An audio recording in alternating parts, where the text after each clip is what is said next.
Ośrodek Brama Grodzka Teatr NN w Lublinie to samorządowa instytucja kultury, która zajmuje się szeroko pojętym dziedzictwem kulturowym. To jest takie miejsce, w którym właściwie w taki bardzo dosłowny sposób można dotknąć przeszłości Lublina, w szczególności Lublina wielokulturowego, Lublina polsko-chrześcijańsko-żydowskiego.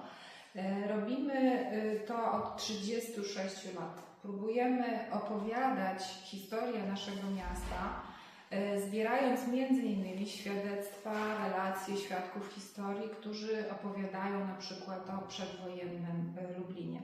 Tego, w jaki sposób to miasto smakowało, pachniało, świętowało, czym różniło się od innych miejsc. Bardzo istotnym elementem naszej pracy są właśnie rozmowy ze świadkami historii. W pomieszczeniu, w którym jesteśmy, które otwiera ekspozycję Lublin Pamięć Miejsca, mamy zgromadzone archiwum, w którym można odsłuchać i przeczytać relacje świadków historii, którzy opowiadają wyjątkowe historie, jak ta, którą zacytuję. To fragment relacji Edwarda Hartwiga, który mówi o dzielnicy żydowskiej nieistniejącej dzisiaj. Pod Zamczem, mówiąc językiem człowieka wrażliwego, było genialne do malowania, do fotografowania. Właściwie wszystko zaczynało się od Bramy Grodzkiej.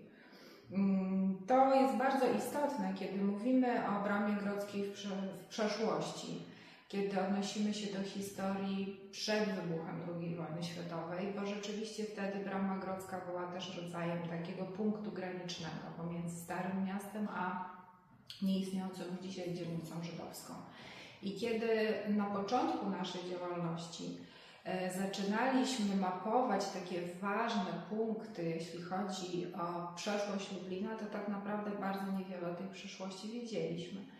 Między innymi zbieranie relacji świadków, fotografii i wszystkich wtedy tak naprawdę uznawanych za trochę takie świadectwa drugiej kategorii materiały okazały się nam być przydatne do tego właśnie, aby opowiedzieć o przeszłości Lublina. Dzisiaj elementem, który bardzo wielu osobom z Lublinem i z tą częścią Starego Miasta się kojarzy, jest właśnie Brama Grodzka i ekspozycja, która jest wewnątrz. To jest wystawa, która nosi tytuł Lublin Pamięć Miejsca i koncentruje się właśnie na historii Lublina, żydowskiego Lublina, ale też tej żydowskiej historii w kontekście całego miasta. Nasza praca, tak jak już powiedziałam, trwa tutaj już 36 lat i jest też tak naprawdę szukaniem narzędzi do tego, w jaki sposób można tą historię opowiedzieć. Nie podręcznikowo, nie za sprawą artykułów naukowych, oczywiście tutaj bynajmniej nie deprecjonuję tego, natomiast w jaki sposób stworzyć ciekawą opowieść dla osób, które tutaj do Lublina przychodzą do Bramy Grodzkiej, przyjeżdżają do Lublina i chcą się czegoś właśnie dowiedzieć. Dla nas też bardzo istotna jest skala mikro. Myślę tutaj o skali mikro zarówno w kontekście topografii miasta, czyli właśnie patrzymy na różne punkty w mieście, o których możemy opowiedzieć, a z drugiej strony ta skala mikro to jest też ta skala opowieści. Stąd właśnie pojedyncze historie są dla nas niezmiernie istotne. To zarejestrowanie wspomnienia konkretnych osób buduje tak naprawdę w szerszym kontekście opowieść tego miejsca. A mówiąc miejsce, myślę nie tylko o Bramie Grodzkiej, ale również o całym Lublinie.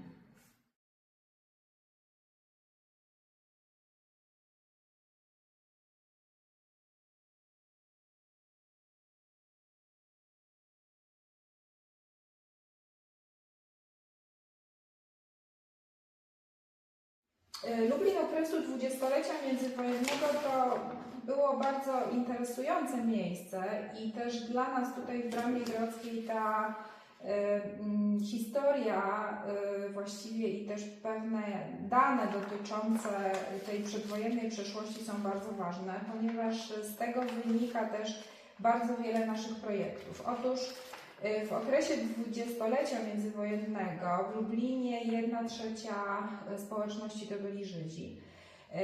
Około 43 000 osób, to jest taka liczba też, którą czerpiemy między innymi z Księgi Pamięci Żydowskiego Lublina. I to, co się wydarzyło w okresie II wojny światowej, zagłada lubelskich Żydów spowodowała sytuację, w której też zabrakło bardzo ważnego elementu, jeśli myślimy o tym też społecznym aspekcie miasta.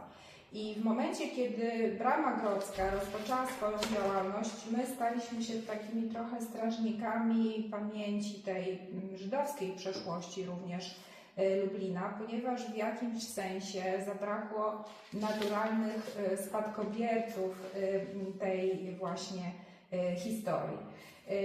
Przeglądam tutaj gazetę, którą od kilku lat wydajemy, to jest gazeta Para, w której właśnie w taki bardzo tradycyjny sposób staramy się opowiadać o przeszłości Lublina. Ten numer, który tutaj przeglądam, jest poświęcony lubelskiemu Podzamczu i myślę też, że jest właśnie takim dobrym przykładem tego, w jaki sposób właśnie szukamy tych metod tworzenia opowieści. Okazuje się, że gazeta papierowa w dużym formacie może być ciekawa nawet dzisiaj dla odbiorców. I między innymi teksty, które tutaj proponujemy, są właśnie też takim sposobem na opowiedzenie pewnych historii właśnie z perspektywy tej mikroskali. Ale właśnie też do każdej z tych gazet, do tej konkretnie też, dodajemy takie afisze. One są wykonane przez naszego kolegę z Domu Słów Izby Drukarstwa, Roberta Sawę, który wczytując się w różnego rodzaju teksty kultury, wyciąga z nich dosłownie jakieś drobiazgi, elementy, szczegóły, z których następnie tworzy takie właśnie kolaże. Kolaże, na których pojawiają się najważniejsze elementy z topografii Lublina, te często właśnie zapamiętane przez mieszkańców Lublina, często nieistniejące i które składają się też na taki bardzo ciekawy kolaż. Wracając do tej historii związanej z lubelską społecznością żydowską, tak jak powiedziałam, przed II wojną światową to była 1/3 społeczności. Między innymi właśnie ze względu na taką bardzo silną potrzebę upamiętnienia tych wszystkich osób, które tą społeczność tworzyły, jak również próbę stworzenia, upamiętnienia też tych, którzy zginęli w czasie zagłady, zrodził się projekt Lublin 43 000. To jest projekt, w ramach którego chcemy odtworzyć i opowiedzieć historię wszystkich przedwojennych żydowskich mieszkańców Lublina. To jest projekt, który właściwie funkcjonuje od ponad 10 lat. Projekt, wobec którego też mamy taką bardzo mocną powinność związaną właśnie z przywoływaniem losów mieszkańców Lublina, żydowskich mieszkańców Lublina, ale też projekt, w którym mamy taką świadomość, że mogą być sytuacje i jest ich niestety bardzo wiele, w których do żadnych śladów nie uda się dotrzeć.